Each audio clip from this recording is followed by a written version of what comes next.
What's happening, y'all? It's your boy Big Sykes, man. Here at Sykes Reacts. We got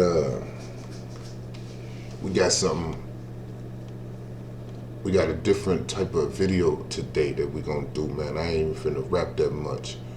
15-year-old boy killed his daddy. Shortly after coming home from the joint. The daddy had just got out a few months before this, like 6-8 months before this. And threw a birthday party for his son, and I guess after the birthday party or whatever, while my dude was asleep, the son went in there, and shot his daddy several times in his sleep, man. So we're gonna check this shit out, man. Twist you one up. Get yourself ready, you know how we do over here, man. Before we go further though, I would like to say, bow your heads, man. Close your eyes for me. God, I come to you today. And again, I want to say thank you for what you have done, are doing, and will do. I want to say thank you for the support that I have. And I want to say bless those that deserve it, that need it, There's some people out here that really deserve a blessing right now, and I ain't speaking on myself. I'm already blessed and highly favored. And I know this. So I just want to say thank you. Amen. All right, let's get into it, man. I'm going to twist something up. Y'all go twist something up. Smoke with your boy, man. Big Sykes. They don't know what I've been through. They don't know that. Only know what I tell you.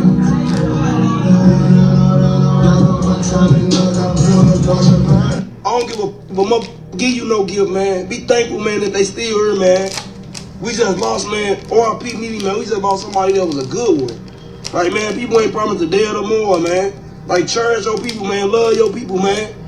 Like, let y'all emotions go, man. Like learn how to control your emotions, man. Like, we gotta start being parents, man. We gotta start being a person with knowledge and wisdom, man. Like, people be worried about what a person getting them and what a person got in. What a person gonna do for a person, man. Look, man, you can't buy love, man. You can't buy no love, man. Love free, man. Love don't cost a thing, man. You hear me? I don't want no love, though. I want some loyalty, man. Everybody say they love them up, Never ever sue the driver who crashed into you after a car accident. There's a better way to get compensated that... Man, you hear me?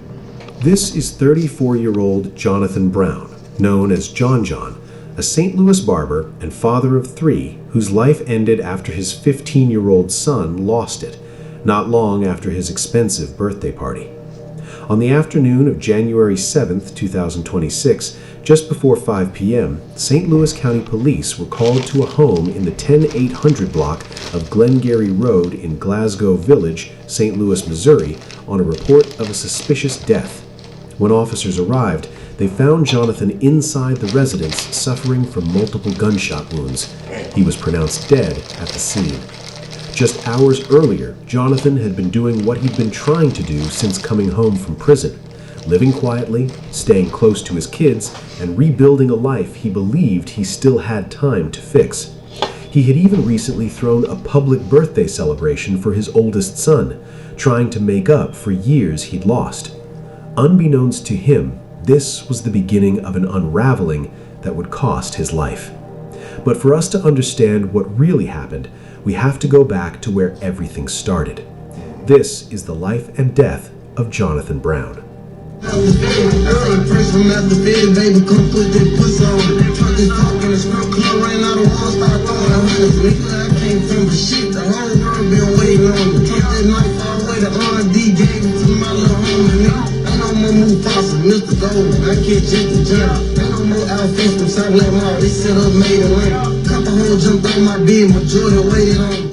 Jonathan Brown, known to friends and family as John, was a St. Louis native whose life was shaped early by responsibility, survival, and the constant pull between past mistakes and future hopes. He was born on December 9, 1920, growing up in St. Louis, Missouri, in an environment that demanded resilience at a young age. Family mattered deeply to Jonathan, long before he ever became a father himself. Those who knew him describe a man who valued loyalty, presence, and respect, traits he often spoke about publicly and tried to embody in his daily life. Even before children entered the picture, Jonathan's identity was already tied to the idea of legacy, how he would be remembered, and what kind of man he would ultimately become. But, as with many lives shaped by pressure and circumstance, Jonathan's early adulthood did not unfold cleanly. As Jonathan moved into his 20s, work became both a necessity and a source of pride. He was known locally as a barber, a trade that placed him at the center of conversation, community, and routine. The barbershop was more than a job. It was where Jonathan felt grounded. It allowed him to provide, to connect, and to feel respected in a way few other spaces offered. Clients didn't just come for haircuts, they came for conversation, advice, and familiarity. Jonathan's presence was loud, confident, and expressive, but underneath it was a man who wanted stability. He took pride in working with his hands, setting his own schedule, and being visible in his community. Meanwhile, despite being visible in his community, Jonathan's romantic life was largely kept out of public view. While he was a father of 3, Jonathan was not married, and there was no indication of a stable romantic partnership at the time of his death. The mother of his children, Takira Jacobs, was publicly known, but their relationship was strained. What existed between them was not unity, but conflict. Jonathan made posts referencing disputes over child support, financial responsibility, and co-parenting frustrations. Some of those posts were openly confrontational, reflecting an ongoing feud rather. This is the most anticipated smart security camera. The tension was visible, unresolved, and at times emotionally charged. But even amid that conflict, one thing remained consistent. Jonathan identified himself first and almost exclusively as a father. And Jonathan was proud to be a father. He spoke openly about fatherhood, presence, and making up for lost time. I just popping my shit. I be popping my shit by myself with my mama. Hey. 2 times, what's up, gang, baby? Baby, what's up? What we got going on, baby? 2 times, baby, what's up, gang? What we got going on, gang? I'm trying to, what we got popping tonight, shit. Yo, look, funny ass wanna stay playing the slot machine, man, fuck. Hey, my name is Jerry Norton, and in the next 30 seconds, I'm gonna show you how to make I got you. Say less,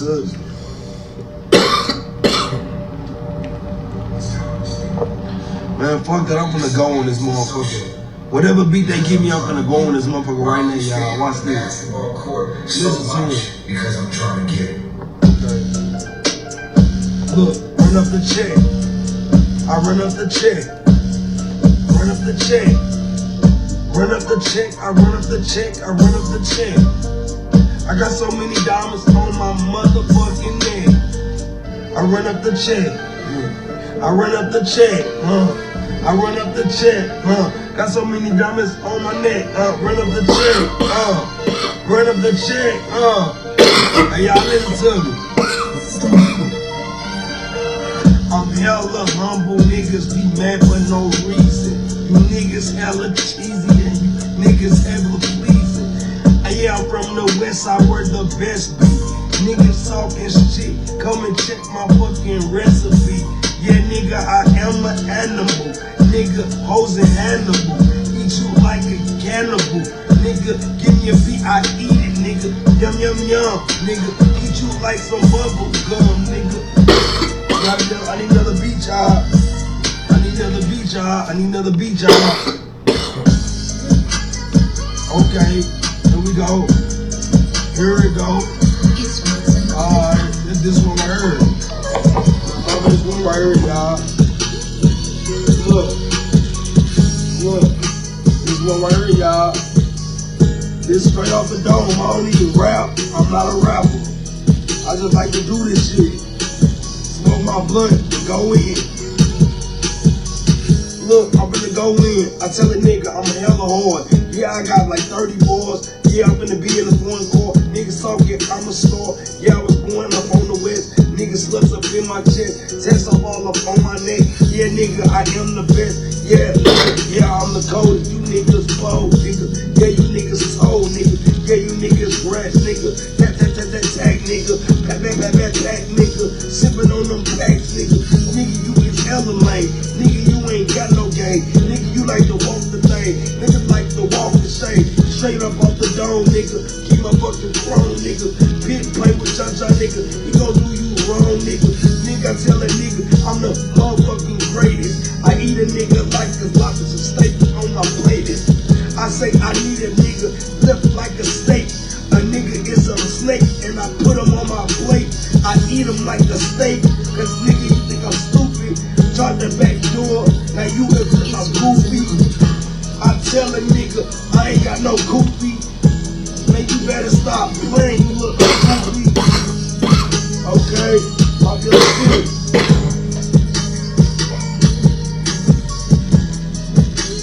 Oh, my mama. Hold on there. You've been paying car insurance premiums for years, but when Look, I say I smoke the fucking blunt.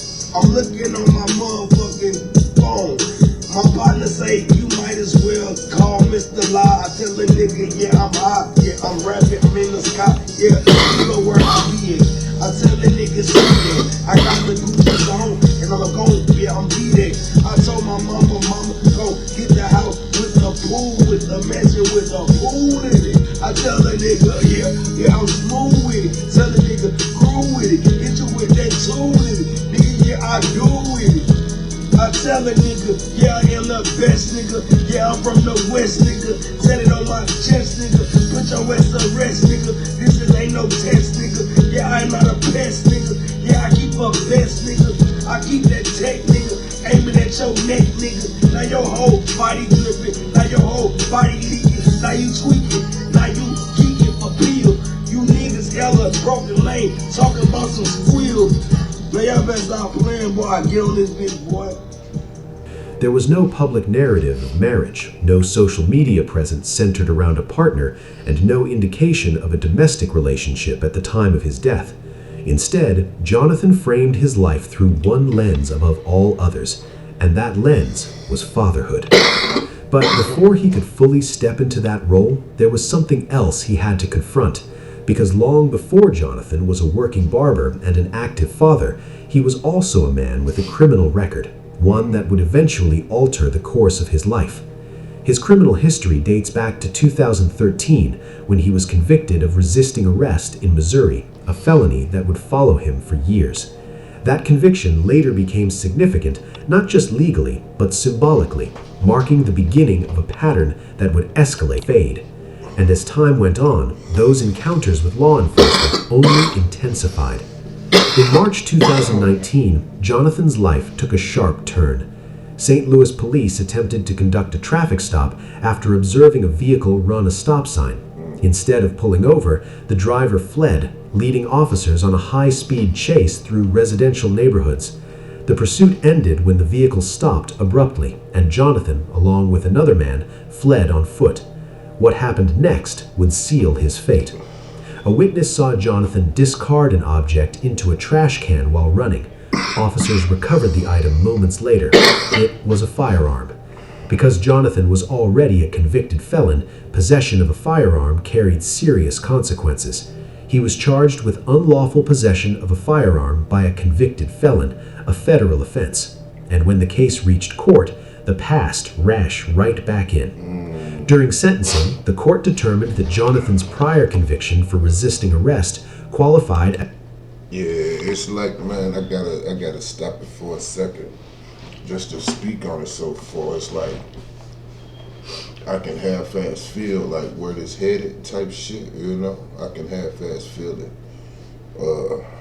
And all I want to say, man, is this is a true tragedy, man. It sounds like young boy went to jail and shit, went to the joint. By him being on papers in St. Louis, you know what I'm saying, especially St. Louis County, and you catch a new case, it's like, yeah, the Fed's gonna pick that up. Because in St. Louis, if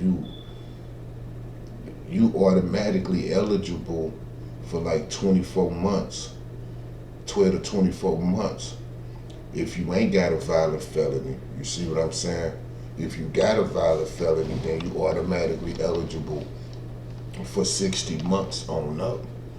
You know what I'm saying? It's like 60 to something like 100 and something months that you already eligible for if you got a violent case. You see what I'm saying? So I was wondering, like, damn, I know my mans ain't go to the joint like on no violation type shit for no fucking resisting arrest. You know, but now it's starting to come out. The feds must have snatched dude up. You know? As a crime of violence, increasing his base offense level under federal sentencing guidelines. With his criminal history category and offense level combined, Jonathan faced a guideline range of 70 to 87 months in federal prison. In the end, he served approximately 5 years. 5 years away from his children, 5 years from everyday life, and 5 years with nothing but time to reflect on what he had lost and what he still hoped to reclaim. And when he finally came home, everything looked different. Jonathan was released in early 2012. Attention retirees, if you're willing to be at your computer from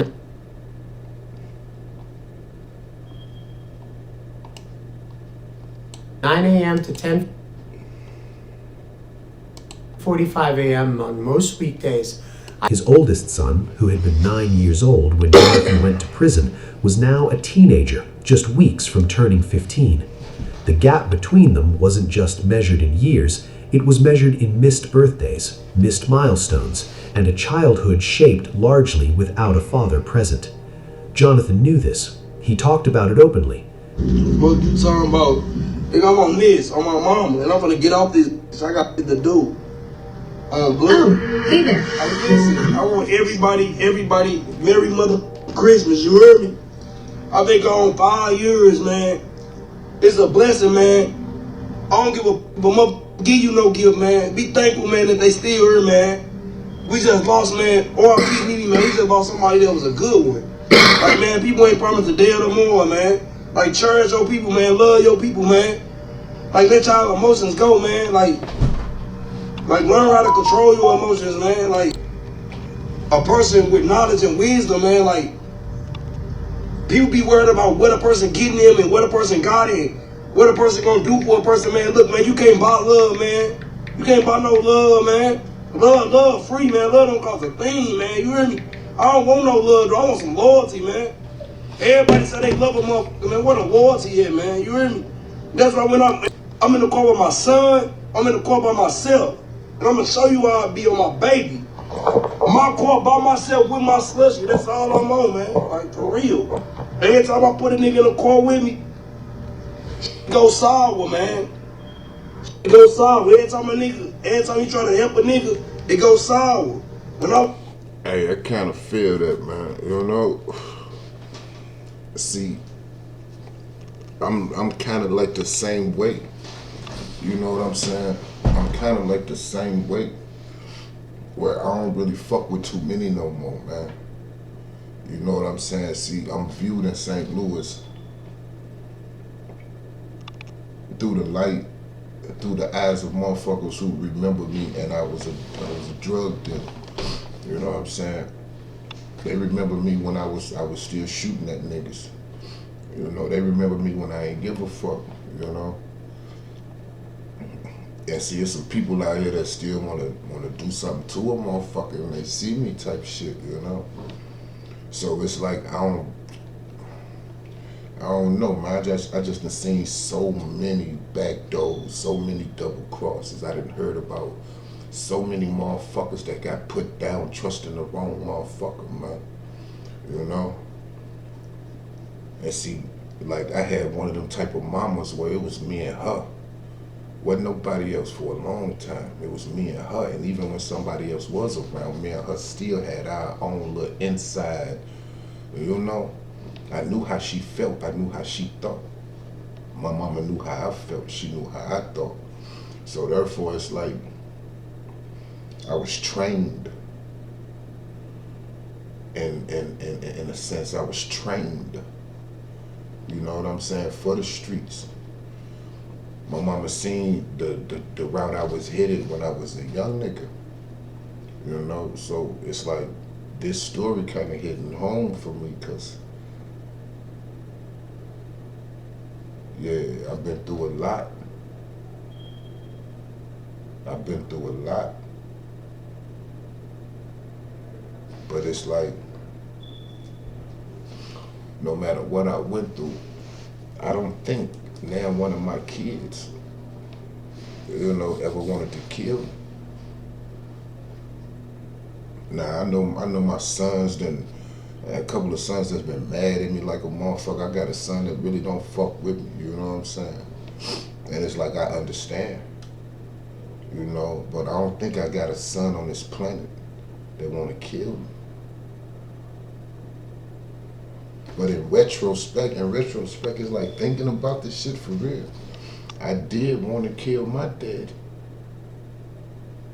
I did want to knock the nigga.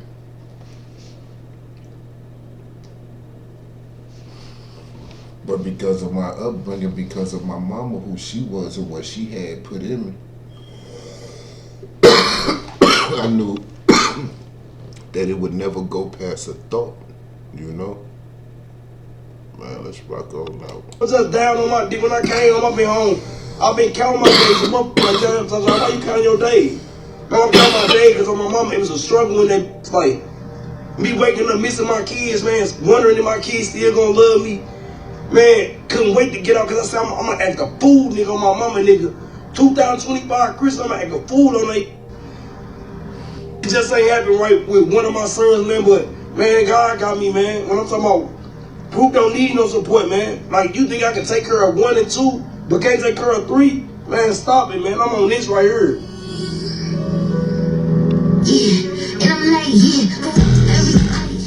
In December 2025, Jonathan posted online about how long he had been home, counting the days, emphasizing his gratitude for simply being present. He spoke about loyalty, about cutting off people who didn't support him, about focusing on what mattered. But nowhere was that focus clearer than in how he spoke about his son. In early December 2025, Jonathan organized a surprise birthday party for his oldest child.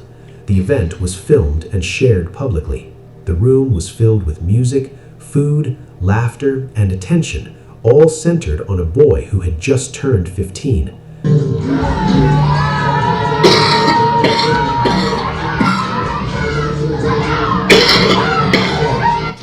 Turns out you should never sue the driver who crashed into you after a car accident. There's a much better... Hey, hold on, man. I know I ain't tripping. Let's run this back a little bit. Watch how my man's walking up with the bottle, though.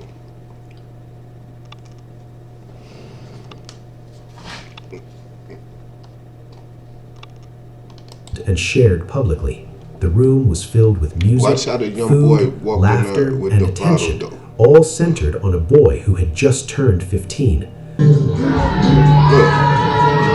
his right hand, y'all see the bottle?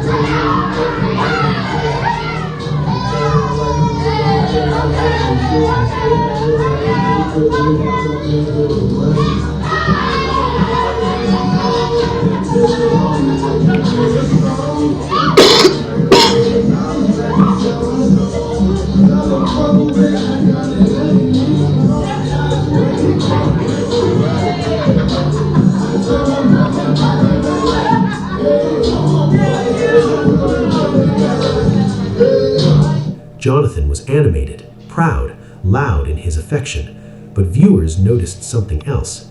His son's demeanor was noticeably distant. The teenager appeared reserved, uncomfortable, and emotionally withdrawn. Yeah, that's one thing. It's like being gone, man. You don't have the time to learn your kids. You know what I mean? So it's like sometimes you don't see these warning signs.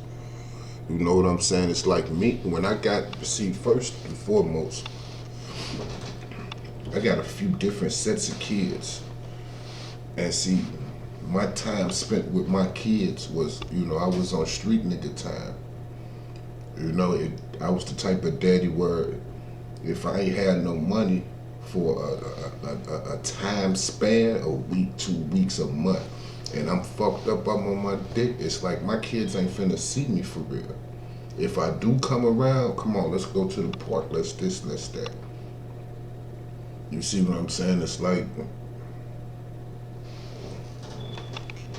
you gotta know your babies. You gotta know when something wrong with them. You gotta know when they need you. You know what I'm saying? Like in a situation like this, like my baby boy, my baby boy is like, he a real emotional child. Now he didn't, he a young man. And I stay on his ass about them emotions, cause I keep telling him like, bro, them emotions that you killed, nigga. Them emotions gonna send you to the joint quicker than anything.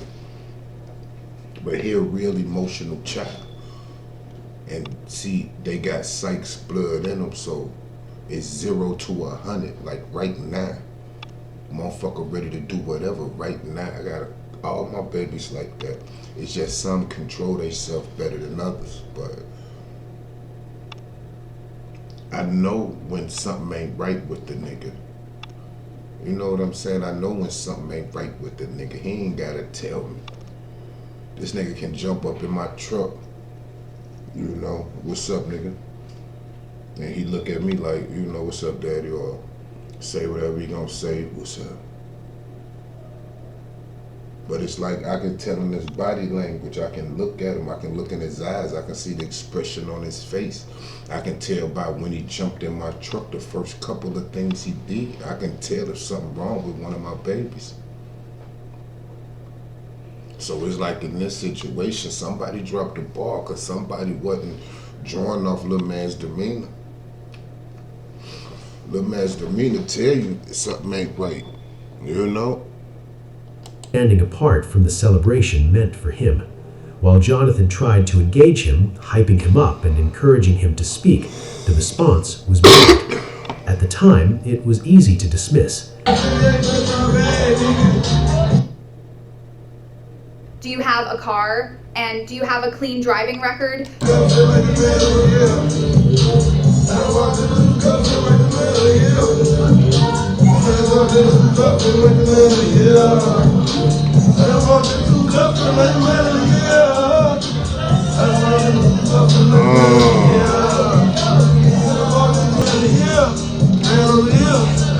Hey man, y'all ain't see that? Y'all ain't see the young boy snatch away? Like, nigga, get off me.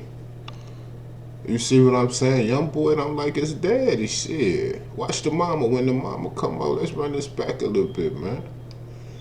See, them signs and symbols for the conscious mind. Some of you niggas ain't woke, man. Man, watch this, man. You see him snatch away? Action. But viewers noticed something else. His son's demeanor was noticeably distant. The teenager appeared reserved, uncomfortable, and emotionally withdrawn, standing apart from the celebration meant for him. While Jonathan tried to engage him, hyping him up and encouraging him to speak, the response was muted. At the time, it was easy to dismiss.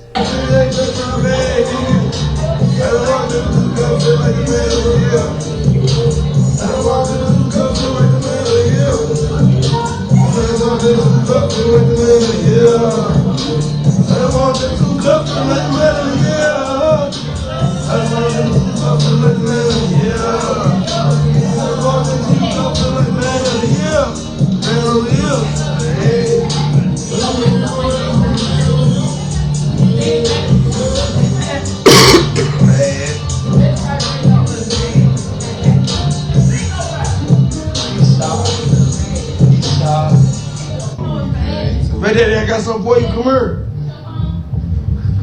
Chicks and rounds do Let's come here. count up just beat type bread. Over a quarter pound of beef and beer cheese on the press. Come here, Pat Daddy, I got something for you. You know what I'm saying? That's what it is, y'all. See my son, man. You heard me? Talk your, you can talk your shit in this game. You heard me? What you trying to do? You gonna talk that shit in this bitch game? Talk your shit in this game. You put my live in this. You heard me? How you going?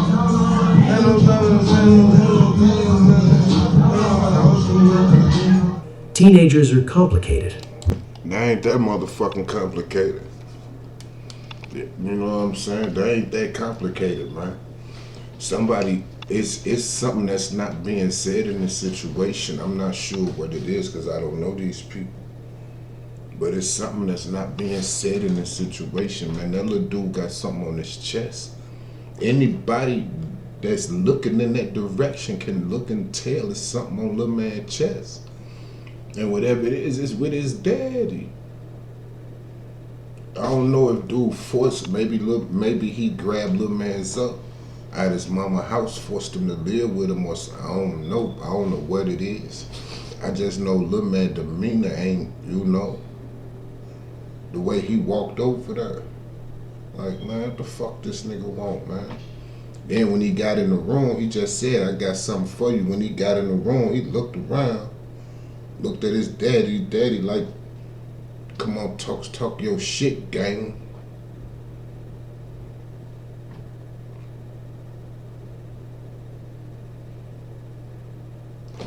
I don't know how I feel about that, man. You heard? I don't know how I feel about that. Cause see, I don't talk to my kids in that manner. I never did. Some motherfucking body ain't seeing something. I'm seeing it, and I know y'all seeing it. You know what I'm saying? Shit.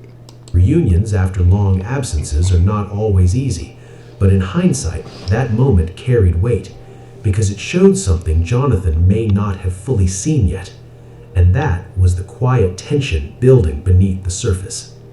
Despite any emotional distance, Jonathan continued trying. He worked, he showed up, he posted about his kids. He made it clear, both publicly and privately, that his kids were his priority. Whatever mistakes he had made before, he was determined not to repeat them. And for a brief moment, it looked like he was finally moving forward, until everything stopped. In the afternoon of January 7th, 2026, something terrible had happened. That day, Jonathan was in his home in the 10800 block of Glengarry Road in Glasgow Village, St. Louis. Nothing was out of the ordinary that day, and with the sense of Hey guys, did you know some drivers are ditching their car insurance? Have in his own home, he went to take a nap in the afternoon. But unbeknownst to Jonathan, it was a nap that he would never wake up from. Because just before 5 p.m., St. Louis County Police received a 911 call that led them to Jonathan's place. The initial call was reported as a suspicious death, but nothing could have prepared them for what they will discover when they come to the crime scene. When officers arrived, they found the 34-year-old Jonathan Brown inside the residence, suffering from gunshot wounds. And with the brutality of how the shooting was done, it was clear that Jonathan would not survive them. And so, he was pronounced dead at the scene. News of the shooting spread quickly across local media. At first, very little information was released. There was no suspect named, no motive announced, no immediate arrests. But that silence would not last long, because there was one detail in the crime scene that did not make sense. There were no signs of forced entry, no evidence of an intruder, no indication that anyone else had been present at the time of the shooting. Everything pointed to the fact that the violence did not come from outside the home, and it was an incident that occurred entirely within the residence. That immediately narrowed the scope of the investigation. Detectives focused on the people inside the home that evening, their movements, and the hours leading up to the shooting. Attention quickly centered on Jonathan's relationship with his oldest son, who had been living in the house since Jonathan's release from prison earlier that year. Jonathan had been home less than a year. During that time, he was trying to reestablish himself as a parent. He was setting rules, asserting authority, and attempting to take an active role in his children's lives after a long absence. But that transition was not seamless. The son investigators were now looking at had spent his early adolescence without Jonathan present. From ages 9 to 14, his father was incarcerated. During those years, routines, boundaries, and household dynamics formed without Jonathan's involvement. When Jonathan returned, those dynamics shifted abruptly. Detectives noted that there were no documented reports of prior violence between father and son. No police calls, no protective orders, no recorded domestic disturbances. What existed instead was tension that had not been reported and had not been addressed formally. That tension became critical to understanding what happened next. Jonathan had gone to sleep in the home on the afternoon of January 7, 2026. At some point after that, he was shot. There was no indication of a struggle, no signs of an argument, no evidence of a confrontation that escalated in real time. Investigators allege the shooting occurred while Jonathan was asleep. That detail alone changed how the case was viewed. This was not a spontaneous act during a heated exchange. It was not a reaction to an immediate threat. It was an act carried out during a moment of vulnerability. Ballistics and scene analysis confirmed the weapon was fired from inside the home. The position of Jonathan's body and the lack of defensive injuries supported the conclusion that he did not have time to respond. Once that determination was made, the case... Have you heard about pop-on siding? We need 50 homeowners in your... And scene analysis confirmed the weapon was fired from inside the home. The position of Jonathan's body and the lack of defensive injuries supported the conclusion that he did not have time to respond. Once that determination was made, the case moved quickly. And so, on January 12, 2026, 5 days after the shooting, St. Louis County Police announced an arrest. The suspect was Jonathan's 15-year-old son. But because of the suspect's age, authorities released limited details. The teenager was taken into custody and charged with second-degree murder and armed criminal action. The case was routed through St. Louis County Family Court, sealing much of the investigation from public view. What was confirmed was that the teenager was charged with second-degree murder and armed criminal action. 15-year-old now facing charges that took place last week in North St. Louis County. According to county police, it happened just before 5 p.m. on January 7th. Officers responded to a scene on Glengarry Road and found 34-year-old Jonathan Brown. Today, county police announcing they have arrested a 15-year-old boy, charging him with second-degree and armed criminal action. First Alert 4 right now is working to learn if that teen will be charged as an adult. The arrest shocked the community. Jonathan was widely known as someone who had recently returned home and was focused on rebuilding his life. His son was seen weeks earlier in a birthday video that showed no outward signs of impending violence. There was no public warning. But investigators were clear on one point. This was not random, this was not accidental, and this was not an outside threat. The violence came from inside the home. As the case progressed, the focus remained on the relationship between Jonathan and his son in the months following Jonathan's release from prison. Prosecutors examined household dynamics, access to the firearm, and the timeline leading up to the shooting. Much of that information remains unavailable to the public due to the suspect's age. As of now, there has been no further public update on the case. What remains confirmed is limited but clear. Jonathan Brown's 15-year-old son remains in custody, charged with second-degree murder and armed criminal action. The case continues to move through St. Louis County Family Court, where outcomes are handled differently than in adult criminal court. Any potential sentencing, rehabilitation measures, or long-term placement decisions will be determined privately by the juvenile justice system. Law enforcement has not announced whether the case will be certified to adult court, nor have prosecutors indicated a timeline for further disclosures. Until that happens, the public record remains largely frozen at the point of arrest. And for Jonathan's family, that silence is part of the aftermath. News of Jonathan's death and the identity of the suspect sent shockwaves through the community. Friends, clients, and neighbors struggled to process not only the loss, but the circumstances surrounding it. The idea that the violence came from within Jonathan's own household and involved his child made the case especially difficult to comprehend. Public reaction was marked less by outrage and more by disbelief. Many who knew Jonathan spoke about his efforts to rebuild his life after prison. Others reflected on the complexity of re-entering family life after long-term incarceration, especially when children have grown and adapted without a parent present. Conversations shifted towards generational trauma, the impact of absence, and the emotional strain of reunification. At the same time, there was an undeniable grief for Jonathan himself. He was remembered as a barber who stayed visible, a man who talked openly about fatherhood, and someone who believed he still had time to make things right. Those closest to him described him as flawed but trying, loud but present, a man who wanted to be seen by his children not for who he had been, but for who he was becoming. Jonathan's funeral was attended by family members, friends, and members of the community who knew him through the barbershop and beyond. Tributes focused on his role as a father, his desire to be present, and the life he was attempting to rebuild. Photos of him with his children circulated widely, reinforcing the image he had tried to project in his final months. There were no public statements from the suspect's legal representatives, no comments from the family beyond expressions of grief and requests for privacy.